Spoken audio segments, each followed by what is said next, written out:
Hello, I'm Robert Walker, and I'm a fact checker for Doomsday Debunked on Facebook, where you fact check the stories that scare people. And if you would like to help fact checking and you get an idea of what it is when you see this, or if you're scared, then the group's there, and do check the rules to the head of the group. It helps to make it run smoothly. And also if you're good at helping and reassuring scared people. So this is about people who are scared that the coronavirus will turn into a global pandemic. And this is a particular example that the health minister for the UK said to Commons that the international cases are doubling in every 5 days. And this is a bit of a mistake. If it was doubling every 5 days, it would be a serious concern. But they're not. The international cases are more or less linear. So if it was doubling every 5 days, and back there would be 40, you see, and then like that. That is the sort of curve that would be a concern, because that would be exponential. And that would mean that it is doubling outside of China. But it's not. It's pretty much a linear. So it's increasing by 20 a day. You look at a curve like that, and you will not be concerned at this stage that it looks like an epidemic. And the WHO are not concerned about international cases at present. So why did they declare a global health emergency? The reason is because of Africa. It has not yet got to Africa. There isn't a single case confirmed in Africa yet, as I last checked. But there are 2 suspected cases in Sudan, and they have sent off for testing. And if it does take off in Africa, in the countries with very low standards of healthcare, we're talking here about countries where some of these countries, then children are still dying of diarrhea, and nobody should be dying of diarrhea in our modern world, before the age of 5. So in a country like that, then it'd be much harder to contain. And they say in this warning that it's very hard to model what this will do in Africa. So that is the reason for concern. It is not the international cases. And the international cases at the moment are linear because it hasn't got into Africa, it's not spreading there. And the WHO says that we need to put a lot of work and effort into stopping it spreading in Africa. And this is not getting to the news enough, so I'm trying to highlight it in this. It's very, very, very important. The whole world should be focusing on Africa. So, and this is just about quickly on the international cases. So these are the international cases. And as you can see, it's running at 20 a day, but it's sort of peaked there.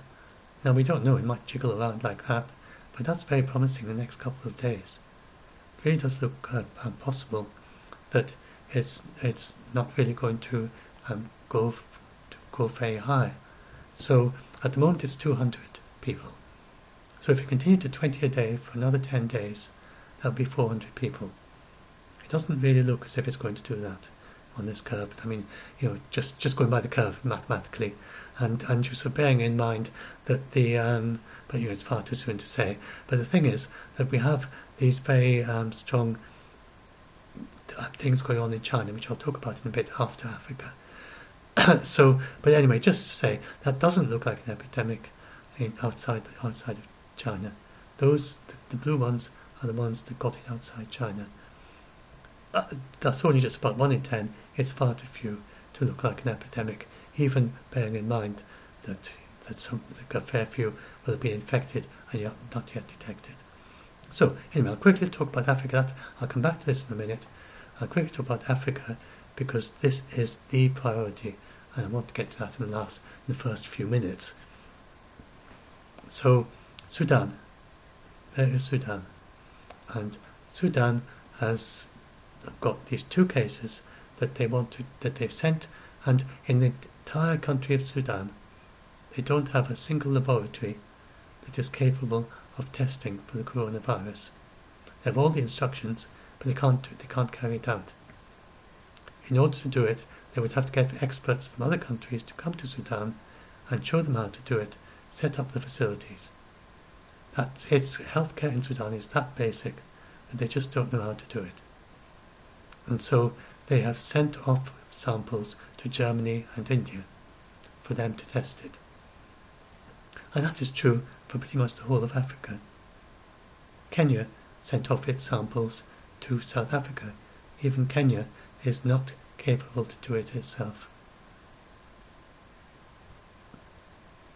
And so that is why the WHO is so concerned. Because, so now I'm going to quickly talk about China, then I'll come back here. So when I talk about China, I'll talk about what China are doing, and then think to yourself as I talk about how Africa would cope. So go back to China. And so the thing about China, so people then keep saying, well, it expanded so much in China, so why aren't we worried about it in the UK or in Germany or in the United States if at present? And I don't think we're worried even ever of it becoming a serious concern in the UK. Not like flu.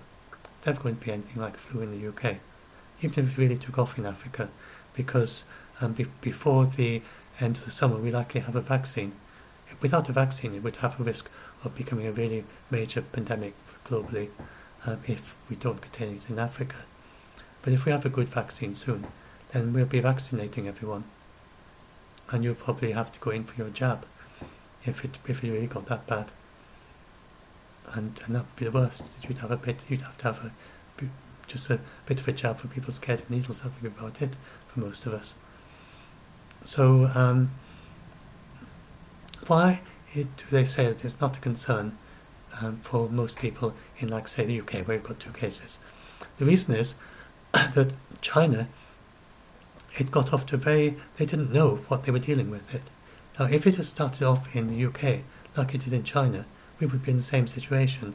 For these coronaviruses, they tend to start off in China because of these wet markets, because the Chinese are so crowded together, and so on. China is quite a common place for them to start.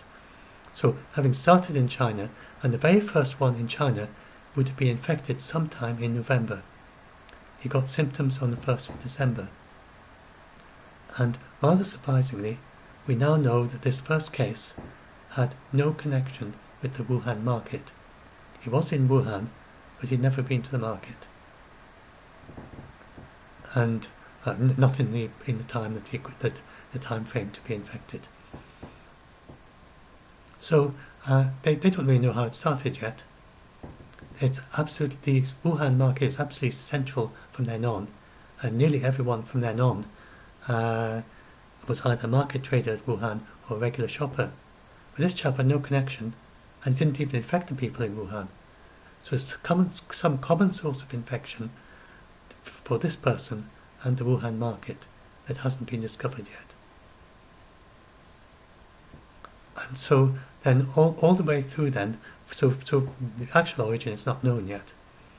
And then all the way through to the end of December, all they knew is they had unusually severe cases of pneumonia in Wuhan, and lots of people were dying of it.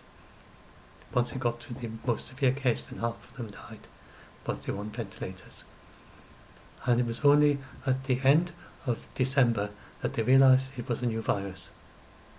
And at that point, I mean, they may have suspected before, that's when they knew, and then they announced to the world, and they closed the market. And then by the 10th of January, then that was when they released the virus sequence. So we don't have any of those problems. We have the virus sequence. We know it's a virus. We also know many things they didn't know even on the 10th of January. So they couldn't even test for it until the 10th of January, not properly. And then after the 10th of January, then they were still treating it with people without any protection. They had no idea they needed those hazmat suits until one patient infected 12 others.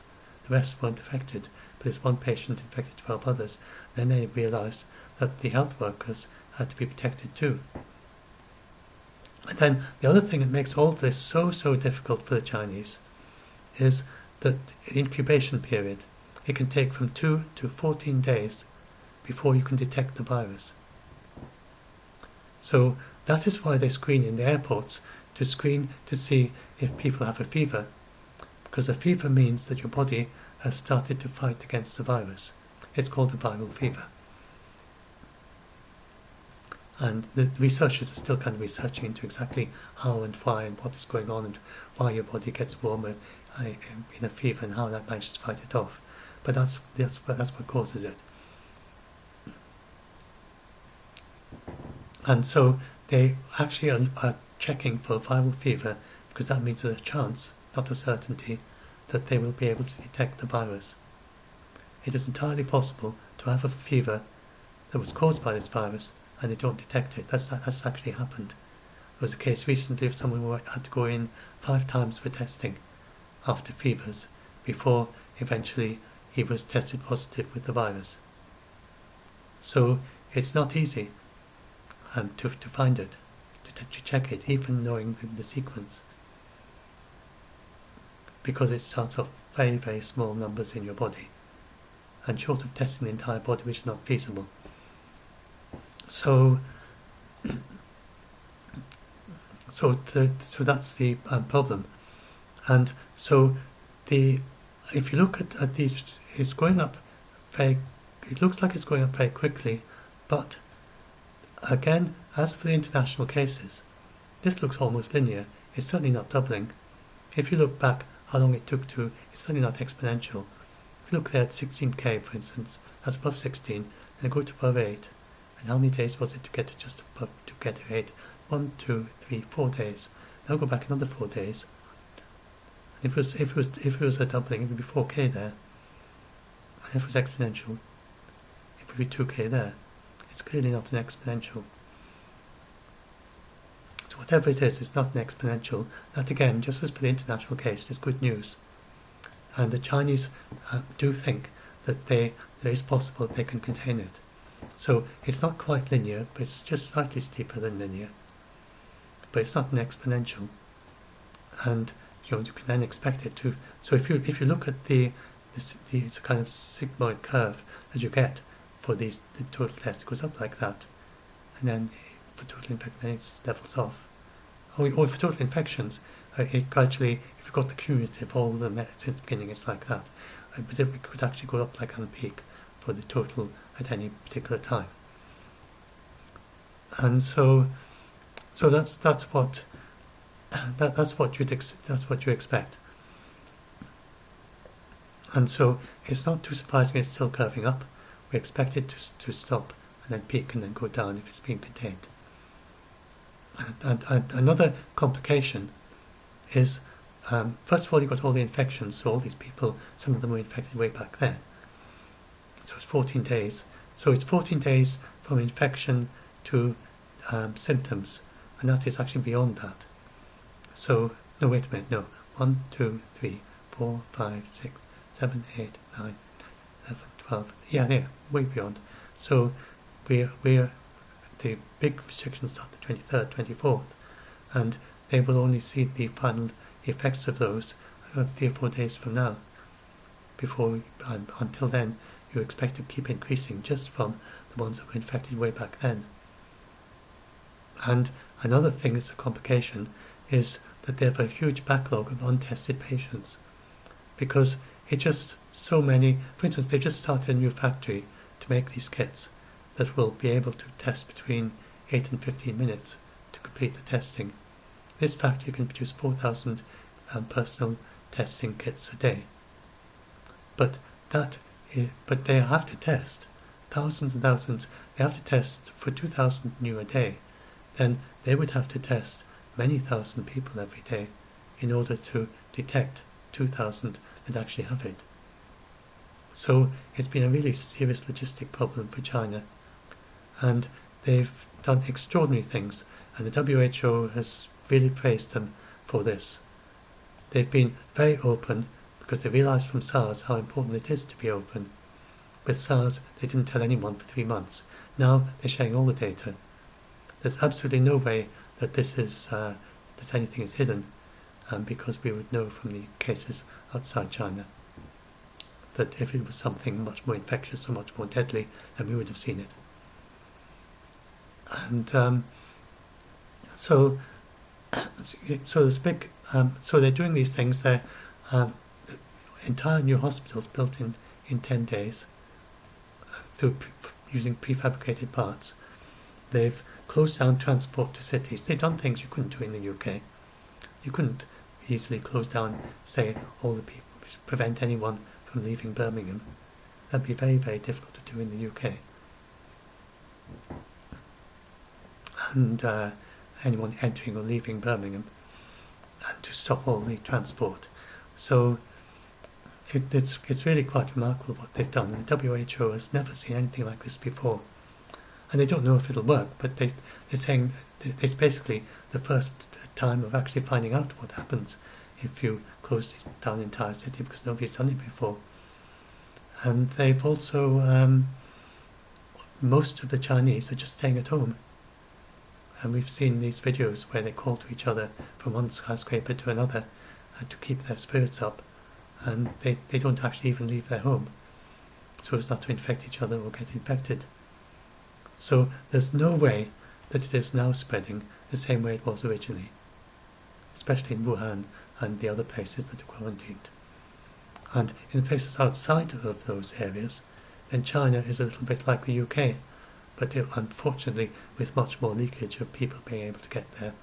So certainly they do have a significant problem in China of containing it within China, but they have the same advantage we have, that they know they have the sequence, they have tests, they use the hazmat suits, the health workers aren't being infected. They know everything that we know now, and they also have better ways of treating it. They have new antiviral medicine that they found works to increase the recovery rate. And so there's a lot of research actually going on, just well-known antivirals, but they just tried them all and found these ones work best. And so there's a lot going on. The mortality rate is probably, they now say 2%, but it might well be less than that. And so I'll try and do an estimate of the numbers that might die in a bit. But what I want you to do is think about all that for China.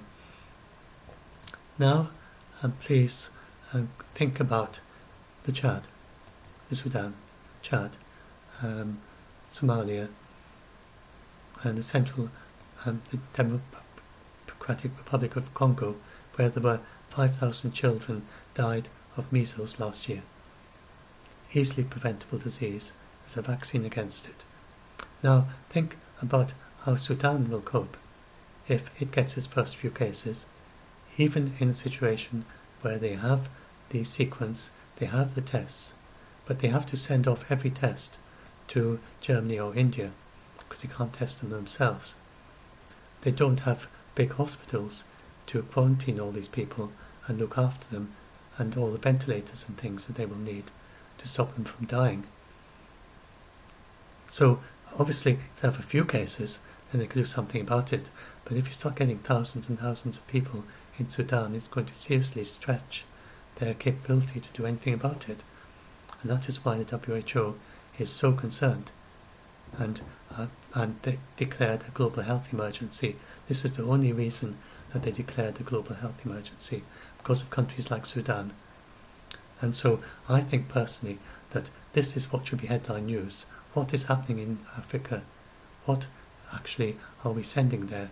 We in the UK should be spending millions and millions of pounds on making sure that places like Sudan and the Chad and Nigeria and Kenya, even Kenya, sending off to South Africa, because there isn't a single lab in Kenya that knows how to do it.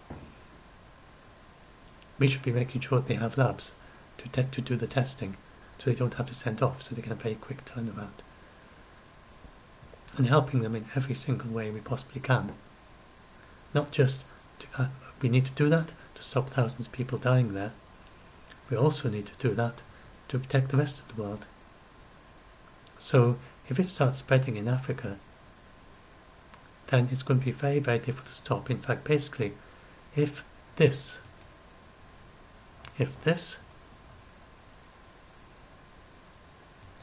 if this happens in Africa, happens here, then basically you're talking about a new endemic disease in Africa, like cholera and yellow fever. Well, yellow fever comes from monkeys, but like cholera, and or like measles, but measles is much more infectious than this one. And then it would be a big operation to try and eliminate it, just like we did for smallpox. And then if that did happen, well, we will have the vaccine. For sure we'll have a vaccine at some point. With some luck, we have it at the end of the summer. But we can't vaccinate, well, we can, but it'd be very expensive and difficult to vaccinate everyone in Africa. But in other countries it'll be easy. You just have to go in and get your jab. Or if you're travelling to Africa, you need to get it. So that's basically the situation. And it's really is a problem because of the poor healthcare in Africa. And we should, I think personally, that the entire world should be focusing on helping Africa to develop a good healthcare system. If they reduce their child mortality and bring their healthcare up to the present day standards, then this will help the entire world. Because the main reason the world population is increasing is because of the high mortality in Africa. High child mortality means people have lots of children. In order to have just a few reach to adulthood, there's no good trying to give them family planning. They need healthcare because otherwise they will want lots of children in order to have just a few that are strong enough to look after their farm. That is the situation in large parts of Africa, and that is why the population of Africa is likely to increase fourfold before 2100. But if we can get good healthcare there and good education, then it'll maybe peak in about 2050 in the entire world. So it makes a huge difference. And so we are seeing this problem that because Africa has a poor healthcare system, we also have the problem of pandemics there. Anyway, so what does this mean for the rest of the world?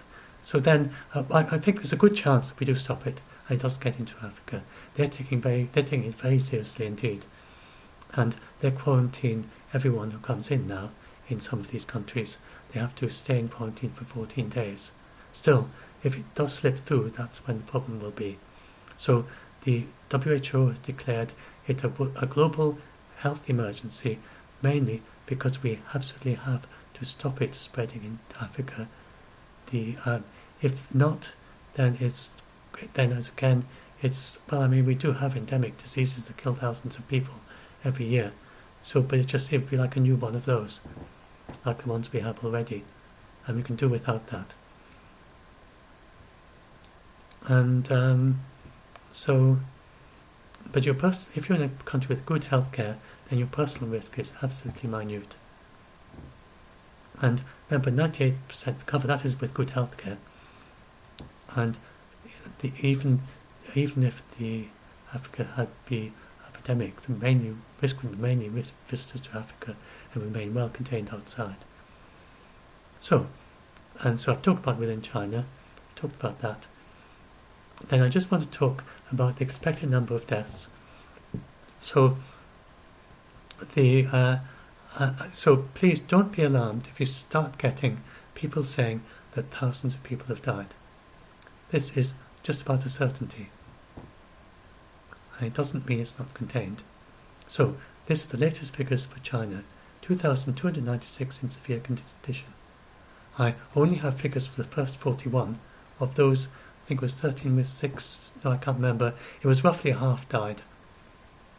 I think slightly more than half died, I can't remember now, but it was about half. So I'm just doing a very, very crude estimate. Now, if any of you know someone who has done a proper estimate, do say. So what I'm asking is, just hypothetically, suppose it is completely contained today, and there are no new infections. Only people who were infected today or earlier, and no new infections from today, and then the symptoms would develop after 14 days from now. If you imagine that's the situation, and most of them were contained a fortnight ago. Then, in that situation, then we have 2,000 odd in severe condition, and we have 361 have already died. Then, by the early figures, then you expect half of those to die. It may be a bit better now, because of these, but it will be a bit better because of those improvements. It may be less than half, but just as a rough estimate, call it a half. That would give you 1,500 deaths by the end of February, or maybe ever, if you're lucky. But then that is not likely to be the end of it. It's likely to be that some of these suspected ones actually turn out to be infected, and then they traced some of those 152,000 that are just under medical observation. Those may well end up being suspected and then confirmed, and then severe, and then die. Obviously not all of them. If it was all of those, then you're talking about another 6,000 from those alone. But it's not going to be that much. So if you're just talking about assuming that it's completely contained, then of course each time you get a new confirmed case, then you've also got, you may then start looking at more of ones that's related to them. But I think you could say that 6,000, if it's already contained, then 6,000 doesn't seem very likely it would go that high. But 6,000 more on top of those 1,500, so 7,500. So this is not meant to be a prediction. If sometime if at the end of February someone comes, it turns out that exactly 2,500 and exactly 8, so I estimated 8 outside, because there are probably about 400 at that 20 a day. If someone comes up with those exact figures, it's a sheer fluke. Please don't bring this up. Please don't share this video as saying, look, Robert predicted it. It would be an absolute sheer fluke if that actually happened. I'm not being at all scientific. I'm not doing a proper model. But just to give you a very rough idea, then don't be surprised if it's something like 2,500 or 3,000 at the end of February, and it could easily be quite a few thousand more, even if it's totally contained. So that is not, so I mean, say 3,000 died of this, compared with all the deaths in China, that's absolutely minute. It is not your number one cause of death at all. I don't know, it would be 10th, 20th, 30th, be way down the list. Not even like flu. And accidents at home, traffic accidents, these are your concern if you're in China. And then it is well worth taking all the precautions you need for the Wuhan coronavirus. Main thing is to wash your hands. If you touched any surface, wash your hands before you touch your eyes, or put your fingers in your nose if you do that, or touch your mouth. Then just be well aware, and people touch their face surprisingly often, especially your mucous membranes. And be very careful about not touching those, and then go and wash yourself if you've been in a public area.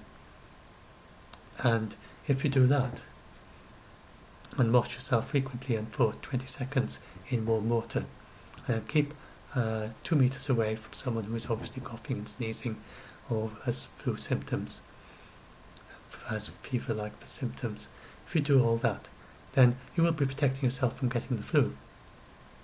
And it's far more important to protect yourself from the flu than to protect yourself from this. A few people do die of the flu, very small percentage, only a fraction of a percent. The Spanish flu, then some people say 2 to 3% died of that. But do bear in mind that back then they didn't even have antibiotics in 1918 to treat the complications of pneumonia and so on. And some people say the deaths were much higher, and there's a theory that some of them died because some doctors back then in 1918 said that they all should be eating lots and loads of aspirin, and they ate so much aspirin that they had aspirin poisoning. Apparently the numbers from that were just too small to really count, but we're talking about a very different age in 1918. So, so your risk from flu as a fraction is only a fraction of a percent, but many people get the flu that is 190,000 people die of the flu every year worldwide, in the last year or something, worldwide. So your risk from the flu is far higher than it is from the coronavirus. But the same precautions work for both. Do get your jab if you're older and susceptible to the flu, and protect yourself. So, yeah, as I said, it's not a prediction. I said that very strongly in my video, and I just say very clearly here, because I've seen some videos on YouTube where someone says, look, back 2 weeks ago, I said that there would be 9,000, and look, here we are, 9,000. It make it out that they're an expert or something. They're not. It's just, if you have lots and lots of people doing videos, then some of them will get it right, just by chance. So, it's very unlikely it's mine, but just in case it is, then this is not a prediction. And if I happen to get it right, it is pure fluke. So, you would still have close to zero risk in advanced countries. So please don't share this to 4 weeks from now and claim it's a prediction. So now, yeah, why don't they test everyone in airports? I think I pretty much explained that. That the it's not going to be obvious until you get a viral fever, and even then they can miss it. And the expense of the tests, and the difficulty, and the overwhelming of the few labs that can do it. That's why. And the alternative is to quarantine them, and that's what they are doing in some places. But the WHO don't think that's really necessary. And so how do you protect yourself? I've got these guidelines, you can read them yourself. Avoid close contact, frequent hand washing, avoiding unprotected contact with farm or wild animals. And so that doesn't apply to most of us. And that is only if you've got a risk of this coronavirus being in them. So I don't think you need to worry if you're a farmer in the UK at this stage about coronavirus. It's not like swine flu. It's that there's not any risk that it's in a reservoir in the wild animals, so forget about that. In fact, I should cross that off there. This is in the CDC. That's in the situation report, yes. So that is the WHO actually say avoid unprotected contact with farm or wild animals. But I don't think they mean in the UK. That would be in China, surely. And if you've got a disease, if you've got respiratory, avoid, if you're coughing and sneezing, then to maintain your distance and protect yourself and other people to stay away from you. And then within healthcare, the obvious thing. And WHO does not recommend any specific health measures for travellers. Even if you're sitting next to someone with the coronavirus, then it doesn't seem that you have a significant risk. I don't think there have been any cases yet of anyone who has caught the coronavirus by sitting in the same plane next to someone who has it. So it's not very contagious. Then, so just a few other little things. So, yes, it is safe to receive a letter or package from China. This is from the WHO themselves. That is from their Facebook, and I know it's a genuine one. So watch out for forgeries. There's some rather bizarre forgeries that just had their logo and this blue background colour. But this is the genuine WHO. You can find them on Facebook. You can find more on their WHO Facebook page. I've got a link somewhere down the page. And WHO is going to establish a new division of emergency preparedness. Now, there's some people there's been a scare story running just today, claiming that they say that there's a very serious risk of a pandemic, but that's not what they're talking about. They're not talking about the coronavirus. They're talking here about, well, I'm obviously concerned about places like the Chad or Sudan or something like that, but they're going to set out a kind of yellow light, in between the red, that they are at the moment of global health emergency, and the green. So there's all that hesitation about they didn't want to declare a global health emergency, because if there is a global health emergency, then you get people taking extreme measures and so on. they want to just declare an amber alert, which they could have done much earlier on. And so they're establishing a new division of emergency preparedness, and also to prepare for an epidemic before it starts. And to prepare, so like now, we could have done more help for Africa with a yellow amber alert. So that's my video. I think that's me finished. I've added a few resources at the end, and then links to my previous articles, and I will link this to the video description. I will link the article in the video description. Just click through, see if there's anything. I'm a fast reader. Just see if there's anything that I'm not reading every single word, but sort of scan reading if I've missed anything. No, I don't think I have. Okay. So hope you enjoy. I found that helpful. And yes, I'll stop it. And so do remember, join. You can join our Facebook group. Yeah, do click and subscribe below if you want to hear more videos like this. And do join our group on Facebook, Doomsday Debunked on Facebook. I'll add a link to that to the video description. And we are very grateful to anyone who can help with both the debunking and reassuring scared people, and or health professionals or anyone who want to come and help us deal. We get so many panicking people there, and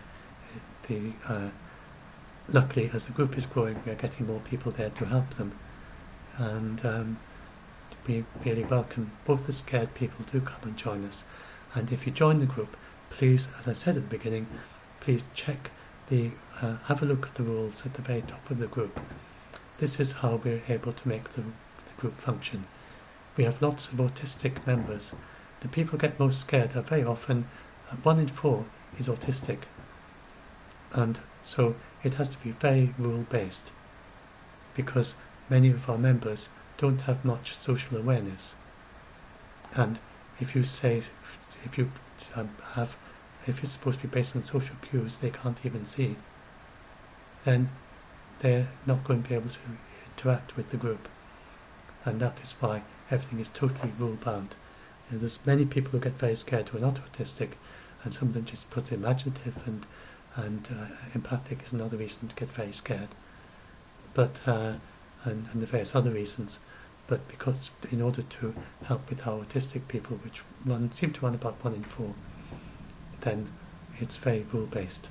But do take a good look at the rules, and if you're joining the group, and get an idea of how it works, and that really helps it to run smoothly.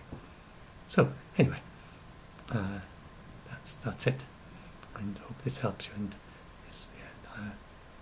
so someone once asked, just the other day asked, on a scale of 1 to 10, where flu is 1, then what level would you put your concern about coronavirus? Much less than 1 for the global population.